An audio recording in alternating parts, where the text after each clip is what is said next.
Good morning friends, welcome to the channel current affair junctions. आज के इस session में हम लोग डिस्कस करेंगे 27 जुलाई 2026 के इंपॉर्टेंट करंट अफेयर्स। लेक्चर काफी इंपॉर्टेंट होगा आपके सभी एग्जाम के पॉइंट ऑफ व्यू से, तो आप इसे इन तक जरूर देखिएगा। और इसका जो पीडीएफ होगा वो आपको हमारे टेलीग्राम चैनल पे मिल जाएगा, जो कि डिस्क्रिप्शन बॉक्स में लिंक्ड है। तो चलिए शुरू करते हैं आज का सेशन और डिस्कस करते हैं हमारा पहला क्वेश्चन। लेकिन उससे पहले हम लोग देखेंगे प्रीवियस क्लास का क्विक रिवीजन। प्रहलाद जोशी को न्यू एजुकेशन मिनिस्टर के तौर पे नियुक्त किया गया है। उड़ीसा स्टैब्लिश कर रहा है first AI data centre with किसके साथ? HCL टेक और सर्वन एआई के साथ। इंडिया इनवाइट किया बांग्लादेश के पीएम को 18th ब्रिक्स समिट में। कारगिल विजय दिवस हर साल 26 जुलाई को मनाया जाता है। 1999 आप लोग याद रखेंगे, 1999। IRS ऑफिसर सत्यपाल कुमार को न्यू FIU के डायरेक्टर के रूप में नियुक्त किया गया है। स्पेन डिक्लेयर किया है emergency, national emergency wild Fyers के कारण। यूनियन कैबिनेट क्लियर किया है, एक एंटी पेपर बिल लाया है, लीक बिल, जिसमें 10 साल जेल है और 10 साल जुर्माना है पकड़े जाने पर। इंडिया ऑर्डर दिया है गिटहब को रिमूव करने के लिए बिटचैट ऐप को सिक्योरिटी कंसर्न के कारण। कर्नाटक इंप्लीमेंट्स किया है कृषि अरण्य प्रोत्साहन योजना और प्रस्तुति आयके स्कीम को। कैबिनेट अप्रूव किया भाव्य रसायन स्कीम को, केमिकल पार्क लाएगा। सुप्रीम कोर्ट बैरेट किया है unauthorised sharing of live stream court proceeding को। रवनीत सिंह बिट्टू यूनियन मिनिस्टर्स के इलेक्शन, पंजाब में जो इलेक्शन होने वाला है उसके जस्ट रिजाइन दे दिए हैं पोस्ट से अपने। कॉमनवेल्थ गेम्स 2026 अपडेट किया है अपना फाइनल मिडल टेली को। सर्वम एआई पार्टनर किया है HCL टेक को, सोवर्जियन एआई कैपेबिलिटीज बिल्ड करेगा उड़ीसा में। प्रेसिडेंट द्रौपदी मुर्मू एक्सेप्ट किए हैं धर्मेंद्र प्रधान के रिजाइग्नेशन लेटर को आर्टिकल 75(2) के तहत। हम आज का पहला क्वेश्चन देखते हैं। सारनाथ एंशिएंट बुद्धिस्ट साइट है, लोकेट है कौन से राज्य में स्थित है, जिसे हाल ही में इंस्क्राइब किया है UNESCO world heritage list on 25 जुलाई 2026। तो 25 जुलाई 2026 को सारनाथ, जो कि एक एंशिएंट बुद्धिस्ट साइट है, वो किस राज्य में लोकेटेड है, जिसे हाल ही में इंस्क्राइब किया है, शामिल किया गया है यूनेस्को वर्ल्ड हेरिटेज लिस्ट में 25 जुलाई 2026।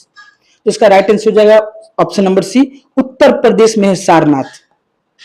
सारनाथ जो है एक एंशिएंट बुद्धिस्ट साइट है, उत्तर प्रदेश में है। यूनेस्को वर्ल्ड हेरिटेज लिस्ट का दर्जा मिला है हाल ही में during 48th session of UNESCO world heritage committee. तो हाल ही में अभी 48वां session of UNESCO world heritage committee में सबसे इंपॉर्टेंट ये रहेगा कि सारनाथ जो है उत्तर प्रदेश में, उसको यूनेस्को वर्ल्ड हेरिटेज साइट का दर्जा मिल गया है। सारनाथ का लोकेटेड क्या कहाँ है? वाराणसी में है, उत्तर प्रदेश में। It is famous site where Gautam Buddha जो है, भगवान गौतम बुद्ध डिलीवर्ड दिए थे फर्स्ट सरनम, अपना पहला उपदेश दिए थे सारनाथ में, जो कि आगे चलकर धर्म चक्र परिवर्तन के नाम से फेमस हुआ। तो सिंपल आप लोग याद रखेंगे, सारनाथ उत्तर प्रदेश में है। इसको 48वां सेशन जो यूनेस्को को हुआ है उसमें इसको यूनेस्को वर्ल्ड हेरिटेज लिस्ट का दर्जा मिला है, और ये वाराणसी में लोकेटेड है। और गौतम बुद्ध ने पहली बार अपना प्रथम उपदेश सारनाथ में दिए थे, जो आगे चलकर धर्म चक्र परिवर्तन के नाम से फेमस हुआ। Question number 2. How much Google fined by the European Commission on 23 July 2026 for breaches of European Union online competition rules? तो गूगल पे हाल ही में फाइन लगाया गया है यूरोपियन कमीशन के द्वारा, किसके? 23 जुलाई 2026 को फॉर ब्रीचेस, उल्लंघन किया है यूरोपियन संघ के ऑनलाइन कंपटीशन रूल को। तो सिंपल आप लोग अमाउंट याद रखेंगे गूगल पर कितना का फाइन लगाया गया है। तो इसका राइट आंसर हो जाएगा option number C, 890 million crore का। सिंपली 89 करोड़ का, 890 million, 89 crore. The European Commission find किया है गूगल पे 890 मिलियन का 23 जुलाई 2026 को। और कारण क्या था? वोलेशन जो एसोसिएटेड है यूरोपियन यूनियन के ऑनलाइन कंपटीशन रूल को ये उल्लंघन किया है गूगल, इसी के लिए। द यूरोपियन कमीशन जो है acts as antitrust regulator for European union. तो यूरोपियन आयोग जो है, यूरोपियन आयोग, यूरोपियन संघ के लिए एक एंटी ट्रस्ट नियमांकन नियामक के रूप में कार्य करती है। Such fines are typically impose to penalize abuse of dominant market position. तो गूगल जो है वो मार्केट में अपना मोनोपोली जारी करना चाहता है, और उस मोनोपोली जारी करने के कारण ये यूरोपियन कमीशन जो है, वो यूरोपियन यूनियन में बहुत सारे यूरोपियन नेशन आते हैं, तो उस लोग को जो घाटा हुआ है इसके लिए गूगल पर फाइन लगाया गया। और फाइन का अमाउंट कितना है, तो 89 करोड़ या 89 मिलियन 890 मिलियन, आप लोग याद रखेंगे। क्वेश्चन नंबर 3 देख लेते हैं। ऑन जुलाई 2026, 23 जुलाई 2026 को सेबी रिलीज किया है कंसल्टेशन पेपर एक सेबी रिलीज किया है for comprehensive review of regulation concerning which service. तो कौन सी सर्विस को लेकर सेबी ने 23 जुलाई 2026 को एक कंसल्टेशन पेपर जारी किया है? तो इसका राइट आंसर हो जाएगा ऑप्शन नंबर बी। सर्विस का नाम क्या है? Portfolio management service, PMS. जो security and exchange board of India SEBI जो है हाल ही में रिलीज किया है कंसल्टेशन पेपर रिलीज किया है 23 जुलाई 2026 को for a comprehensive review of SEBI. Comprehensive review क्या चीज का करेगा? सेबी का पोर्टफोलियो मैनेजर्स का। रेगुलेशन कितना है? 2020 के तहत। SEBI is a regulatory body है for security and commodity in market of India. तो मार्केट में जितना सिक्योरिटी और कमोडिटी जो होता है उसको रेगुलेट कौन करता है? सेबी। इसका एस्टैब्लिशमेंट ईयर कितना है? 1999। अगर हम सेबी में क्या आता है? Security exchange board of India. तो अगर कोई भी चीज को हमको एक्सचेंज करना है तो दो माध्यम चाहिए, कम से कम दो पब्लिक या माध्यम रहेगा तभी हम एक दूसरे को एक्सचेंज कर लेंगे। तो ये टू जो है ना, टू, यही 1992 बना रहा है और टू को संकेत कर रहा है। हम लोग ट्रिक से याद किए थे ये। पोर्टफोलियो मैनेजमेंट सर्विस जो है cater to high net worth individual managing capitalized equity और डेब्ट पोर्टफोलियो। तो पोर्टफोलियो जो है पीएमएस, पोर्टफोलियो मैनेजमेंट सर्विस जो है वो हाई नेट वर्थ इंडिविजुअल को मैनेजिंग स्पेशलाइज्ड इक्विटी और डेब्ट पोर्टफोलियोज प्रोवाइड करता है। तो पीएमएस जो है ये हेल्प करता है जो हाई नेट वर्थ इंडिविजुअल्स को मैनेज करने के लिए और इक्विटी और डेब्ट पोर्टफोलियो को। क्वेश्चन नंबर 4 देख लेते हैं। Where was the indigenous vehicle mounted multilayered counter swarm drone system Bhargavastra demonstrated. तो इंडिया का निर्मित इंडिजीनियस व्हीकल है, व्हीकल माउंटेड है, कोई सा भी व्हीकल पे सेट हो जाएगा। जैसे कि इंडियन आर्मी का व्हीकल है, ट्रक है, उस पर सेट हो जाएगा। ये मल्टी-लेयर्ड है, multi-layered counter swarm drone system जिसका नाम है भार्गवास्त्र। कहां डिमोन्स्ट्रेट किया है पहली बार इंडिया ने? तो इसका राइट आंसर हो जाएगा ऑप्शन नंबर सी, नागपुर में। ये देखिए, यही है ये मशीन जिसका नाम है भार्गवास्त्र। तो दुश्मन जब वार में मल्टी ड्रोन से जब हमला करता है तो इसको ये टारगेट करेगा as a radiance, solar radiance के रूप में टारगेट करेगा और इसे मार गिराएगा। और ये मल्टी लेयर्ड है। अगर दुश्मन बहुत सारे तरह के ड्रोन से हमला करता है तो भी उसको ये मारने के लिए सक्षम है। और व्हीकल माउंटेड है, जैसे ये देखिए अभी ये एक जगह पे स्थिर है, लेकिन अगर हमको इसको बॉर्डर पे जोड़िए तो इसको वो ट्रक पे, आर्मी वाला ट्रक पे ये शिफ्ट हो जाएगा और ये बॉर्डर पे भी जा सकता है।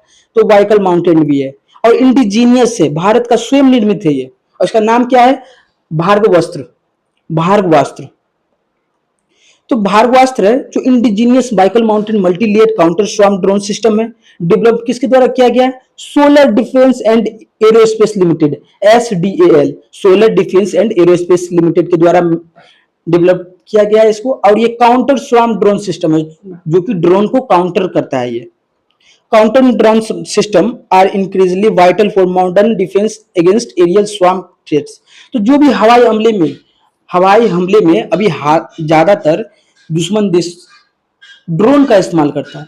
तो काउंटर ड्रोन जो सिस्टम है भार्गवास्त्र, जो हमारा काउंटर ड्रोन सिस्टम है, ये इंक्रीज करता है, बहुत इंपोर्टेंट रोल निभाता है मॉडर्न डिफेंस में। तो काफी इंपोर्टेंट है भारत के डिफेंस के व्यू से।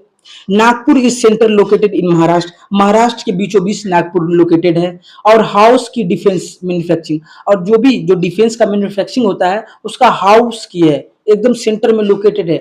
एंड मेंटेनेंस हब है, और मेंटेनेंस हब भी है, तो इसीलिए नागपुर में इसे डिमोन्स्ट्रेट किया गया है। क्वेश्चन नंबर 5 देख लेते हैं। On July 2026 United states impose किया है new section 301 tariff tax under the US trade act 1974 on how many countries including India. तो इंडिया के समेत और कितने देश में अमेरिका जो है यूएस ट्रेड एक्ट 1974, एक पॉपुलर ट्रेड एक्ट है 1974 में लाया था यूएसए, उसके तहत सेक्शन 301 के तहत कितने देश में टैरिफ लगाया है। मतलब कि अगर उस देश से अगर अमेरिका में सामान जाएगा, इंपोर्ट टैक्स होता है, ये टैरिफ टैक्स को आप इंपोर्ट टैक्स समझोगे, तो अमेरिका उस देश के सामान को महंगा में खरीदेगा, इंपोर्ट टैक्स लगा दिया है ताकि उस देश के सामान अमेरिका में महंगा में बिके और अमेरिका का सामान सस्ता में लोग बिके और लोग अमेरिका के सामान को खरीदे, ना कि दूसरे देश को इंपोर्ट किया हुआ सामान। तो ये अमेरिका के लिए अच्छा होता है टैरिफ टैक्स, लेकिन दूसरे देश का सामान का सेल कम जाता है, एक्सपोर्ट कम जाता है दूसरे देश का। तो इंडिया के सहित और कितने देशों पे लगा दिया है टैरिफ टैक्स सेक्शन 301 के तहत, याद रखेंगे। और यूएस ट्रेड एक्ट 1974, ये बहुत पॉपुलर है, ये आप लोग याद रखेंगे, 1974 में यूएस ट्रेड एक्ट आया था। तो इसका राइट आंसर हो जाएगा ऑप्शन नंबर सी। इंडिया के साथ साथ 60 कंट्रीज, मतलब टोटल 61 कंट्रीज पे लगा दिया है।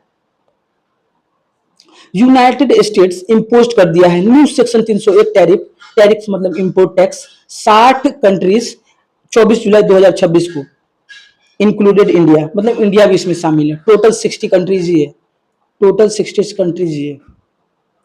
301 section 301 trade act of 1974 allows the US president को अलाउ करता है टू इंपोज टैरिफ और ट्रेड रेजिस्ट्रिक्शन, जो कि इसके तहत प्रेसिडेंट ऑफ यूएसए इंपोज कर सकता है टैरिफ और ट्रेड रजिस्ट्रेक्शन ऑन फॉरेन कंट्रीज में।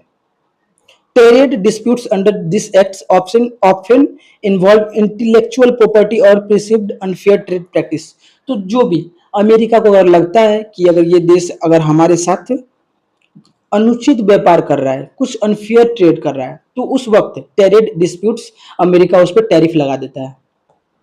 क्वेश्चन नंबर 6 देख लेते हैं। According to the private FM radio policy, एक पॉलिसी है जिसका नाम है private FM radio policy. What is the minimum percentage content requirement that a private FM radio channel must ensure.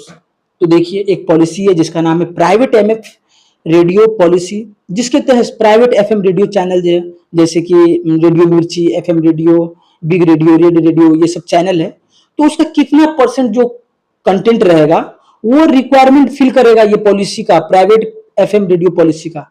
जैसे कि अगर मान लीजिए 24 घंटा कोई चैनल चलाता है रेडियो पे, तो उसका इसका राइट आंसर हो जाएगा option number B, at least 20%।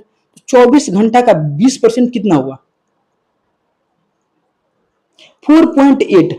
4.8 our, means 24 घंटा में कम से कम उस चैनल को 4.8 आवर ये एफएम रेडियो पॉलिसी चलाना चाहिए। देखिए जितना भी प्राइवेट ये एफएम रेडियो है ना, ये सब वो चीज चलाएगा जो कि लोकप्रिय है, नया नया सॉन्ग चलाएगा, नया नया ऐड चलाएगा, ऐड से इसको पैसा आता है। लेकिन सरकार चाहती है कि रेडियो के द्वारा हम कुछ कल्चर इंक्रीज करें, कुछ अच्छा नॉलेज दे पब्लिक को। लेकिन ये एफएम प्राइवेट रेडियो जो है अपना मनमानी करता है और पैसा कमाने के चक्कर में पूरा भरो दिन 24/7 आवर ये अपना हिसाब से चलाता है। तो उसी में एफएम रेडियो पॉलिसी में कंटेंट का जो है percentage content, minimum percentage content कितना है? एटलीस्ट 20% है।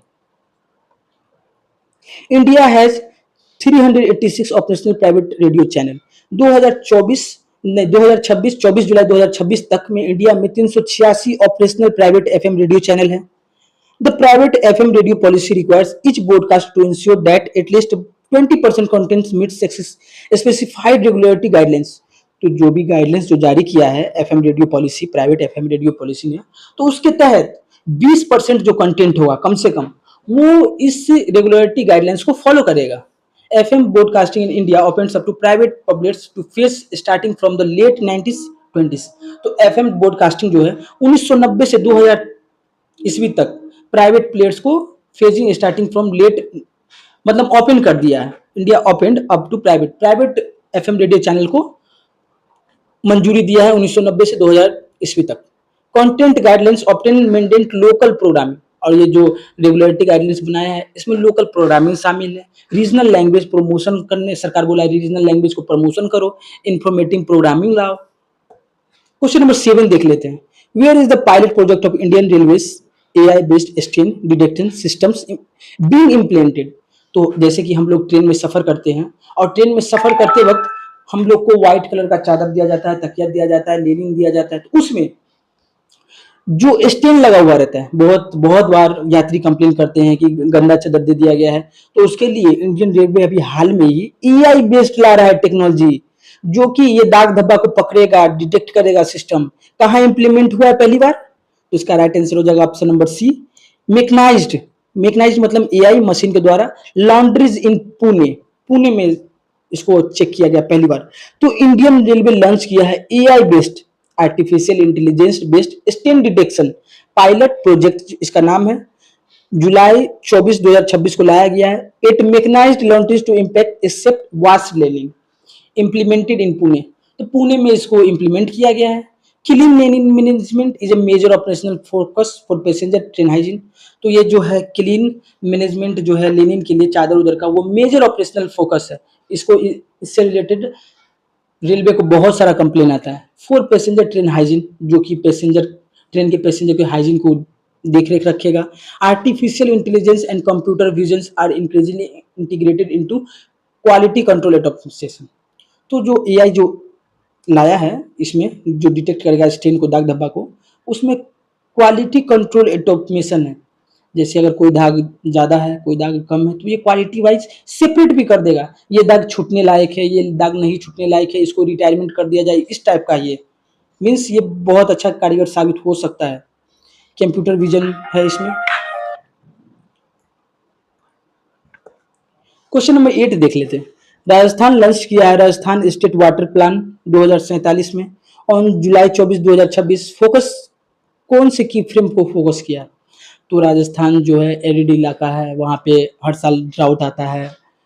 तो वहाँ पे राजस्थान स्टेट जो है वाटर प्लान लाया है 2047, मीन्स फ्यूचर को देखते हुए प्लान लाया है। और उसका की फ्रेम क्या है प्लान का? तो ऑप्शन नंबर इसका राइट आंसर हो जाएगा river linkage project and ground water conservation. River जो है उसको लिंक करके उसको पेरिनियल बनाएगा, सालों भर उसमें पानी रहेगा, और अंडरग्राउंड कंजर्वेशन को देखभाल करेगा, अंडरग्राउंड वाटर कंजर्वेशन को। सिंपल आप लोग रिवर लिंकेज प्रोजेक्ट आप लोग ध्यान में रखेंगे, ये इसका कीवर्ड हो जाएगा। राजस्थान लॉन्च किया है Rajasthan state water plan 2047। Plan का नाम क्या है? Rajasthan state water plan 2047, 24 July 2026 को लॉन्च किया है। लॉन्ग टर्म फ्रेमवर्क है, भविष्य को देखते हुए ये फ्रेमवर्क है। रिवर लिंकेज प्रोजेक्ट है एंड अंडरग्राउंड वाटर। तो आप लोग सिंपल रिवर लिंकेज प्रोजेक्ट और राजस्थान स्टेट वाटर प्लान 2047 याद रखेंगे। राजस्थान इंडिया का लार्जेस्ट स्टेट एरिया के तौर पे है। ट्रेडिशनली फेसिंग करता है acute water scarcity sorry and desert climate condition को। Long term water security plan जो है क्रूशियल है एरिड और सेमी एरिड अर्गेरियन इकोनॉमिक्स। तो जो भी इकोनॉमिक्स जो कोई भी स्टेट का अगर एग्रीकल्चर पे अगर बेस्ड है तो उसमें क्रूशियल रोल निभाता है ये वाटर स्कार्सिटी। तो इसी को मद्देनजर रखते हुए राजस्थान ने एक प्लान लाया है, राजस्थान स्टेट वाटर प्लान 2047, और उसका मेन फ्रेमवर्क क्या है? River linkage project and underground conservation. Question number 9. Where is the Weeps of India festivals held from July 24 to 7 August 2026 taking place? तो वीप्स एक इंग्लिश का शब्द है जिसका हिंदी मतलब होता है बुनाई। तो बुनाई त्योहार हेल्ड किया जा रहा है, आयोजित किया जा रहा है 24 जुलाई से लेके 7 अगस्त, 15 दिन, लगभग 15 दिन का ये फेस्टिवल है। कहाँ? तो सिंपल न्यू दिल्ली, राजस्थान जो राजधानी है भारत का, वहीं आयोजित किया जा रहा है बीप्स ऑफ इंडिया फेस्टिवल।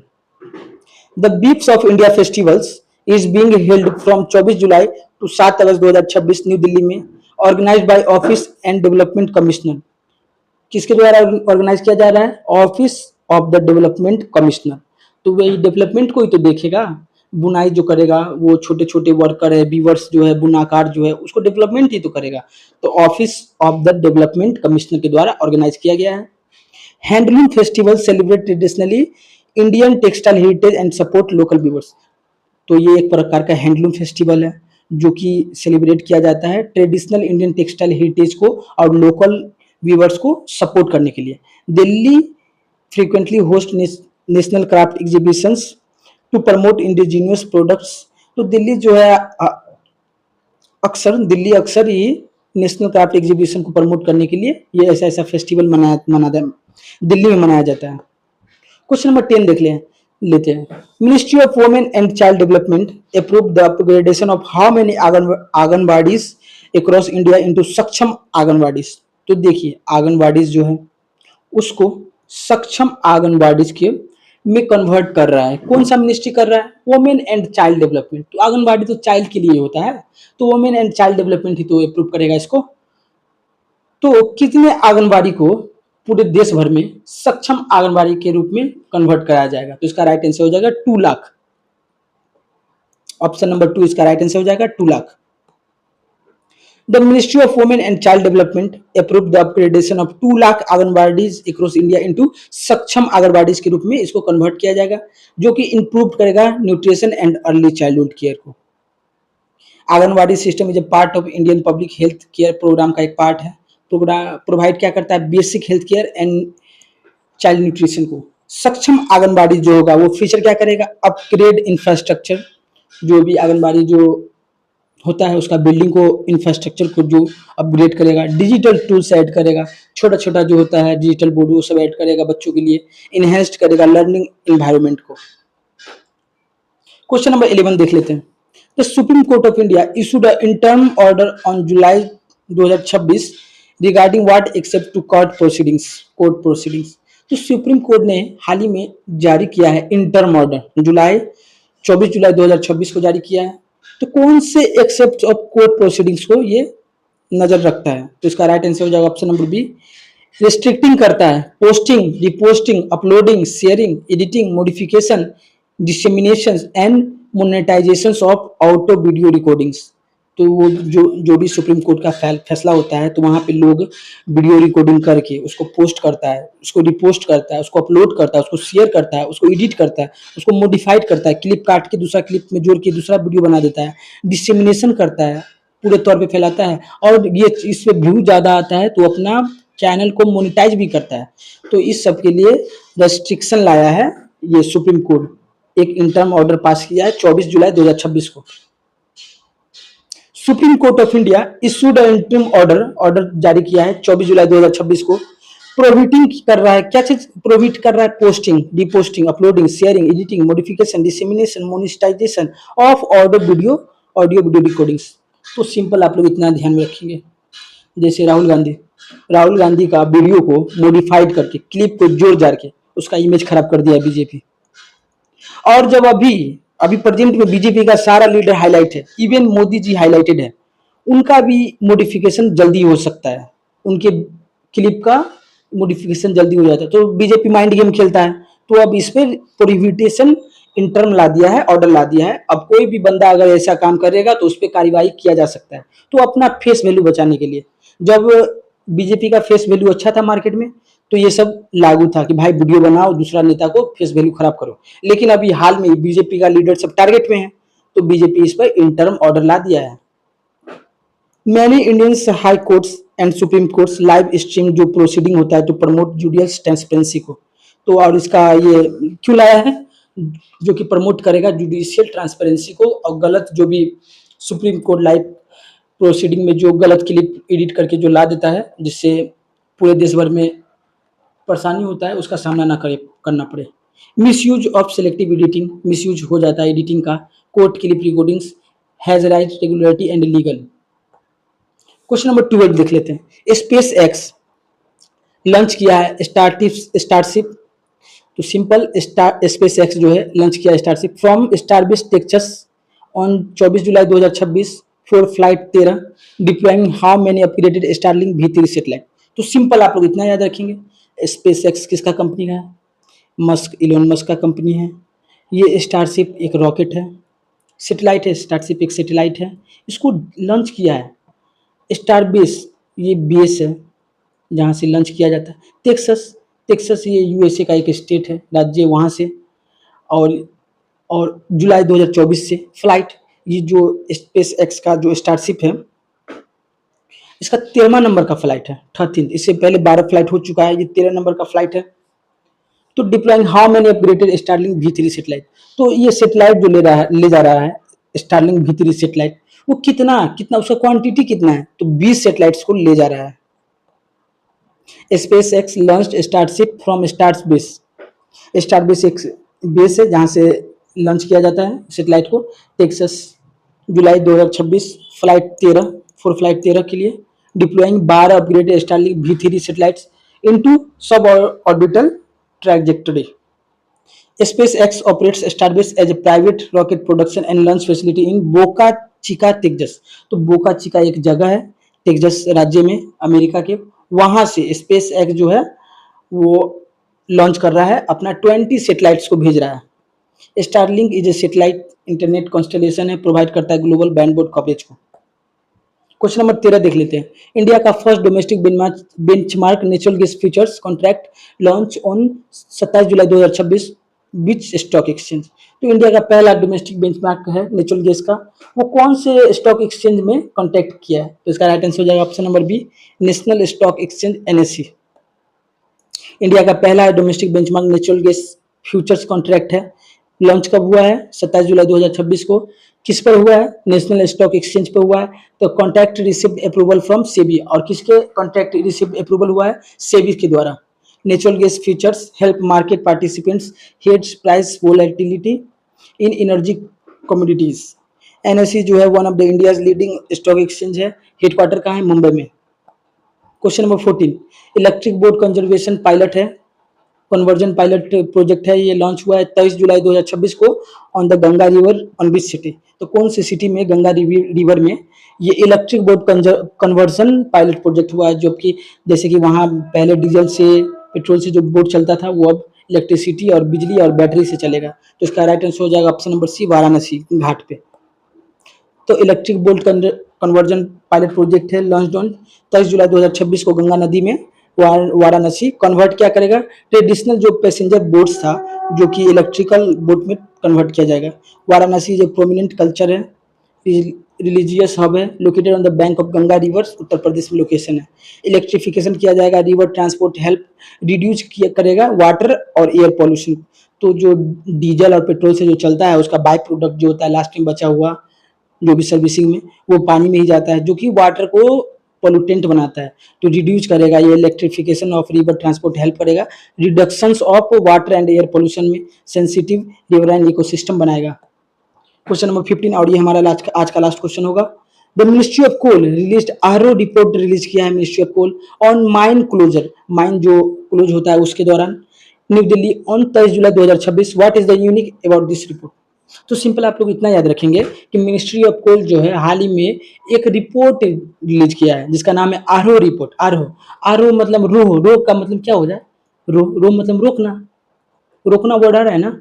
तो ये अगर सिंपली ये पूछा जाए कि आरओ रिपोर्ट क्या है, तो आप कोल के माइन क्लोजर, माइन जो जैसे कि एक माइन है ना, एक माइन, तो वहां से कोयला निकाला गया, लेकिन एक समय के बाद सारा कोयला निकल गया, तो इसको बंद करना, इसको खुले अगर छोड़ देंगे तो पोल्यूशन का कारण बन सकता है। तो इसको mine closure in New Delhi on 2026। What is unique about this report, तो यूनिक क्या है इसकी रिपोर्ट के अनुसार, तो इस रिपोर्ट का यूनिक हो जाएगा option number A, it is India का पहला comprehensive documentation on scientific mine closure.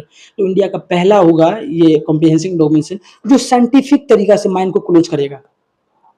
The ministry of कोल, अच्छा ये भी देख लीजिए, मिनिस्ट्री ऑफ कोल के अभी हेड कौन है, जी किशन रेड्डी। तो हम लोग कैसे याद रखेंगे, भगवान कृष्ण, किशन से हम लोग कृष्ण याद करेंगे, और भगवान कृष्ण थोड़े सावले थे, तो सावले से हम लोग कोयला का थोड़ा सा काला रंग लेंगे। तो जी किशन रेड्डी जो है मिनिस्ट्री ऑफ कोल के अभी हेड है। मिनिस्ट्री ऑफ कोल रिलीज किया है हाल ही में आरओ एनुअल रिपोर्ट रिलीज किया है ऑन माइन क्लोजर, माइन जो बंद हो जाता है उस पर दिल्ली में रिपोर्ट जारी किया है 23 जुलाई 2026 को, मार्किंग कर रहा है इंडिया का पहला कॉम्प्रिहेंसिव डॉक्यूमेंटेशन ऑन साइंटिफिक तरीके से माइन क्लोज किया जाएगा। साइंटिफिक माइन क्लोजर जो है इंश्योर इन्वायरमेंटल रिस्टोरेशन, जो भी वहाँ का माइन के दौरान जो भी क्षतिग्रस्त हुआ है एनवायरमेंट पर उसको रिस्टोर होगा, लैंड रिक्लेमेशन होगा, जो भी गड्ढा बन गया है वो बढ़ के वो भरा जाएगा और ये सामान्य तौर पे आ जाएगा, लैंड को रिक्लेमेशन होगा, एंड सोशियो इकोनॉमिक स्टेबलाइजेशन। और यहाँ पे जो माइन में बहुत सारा लेबर का तो रोजी रोटी चलता रहता है ना, तो ये रोजी रोटी सबका बंद हो गया है, तो यहाँ पे इसको बंद अगर अच्छे से करके अगर कोई इंडस्ट्री दूसरा इंडस्ट्री अगर ला दे इस जगह पे, तो वहाँ पे इकोनॉमिक जो स्टेबलाइजेशन होगा, वहाँ का एम्प्लॉयमेंट होगा, वो फिर से सुधर सकता है। The ministry of coal oversees the production, supply and distribution of coal in India. और पूरे पूरे भारतवर्ष में distribution and supply and production of coal जो है मिनिस्ट्री ऑफ कोल के अंदर आता है। और अभी अभी प्रेजेंट मिनिस्ट्री ऑफ कोल के हेड कौन है?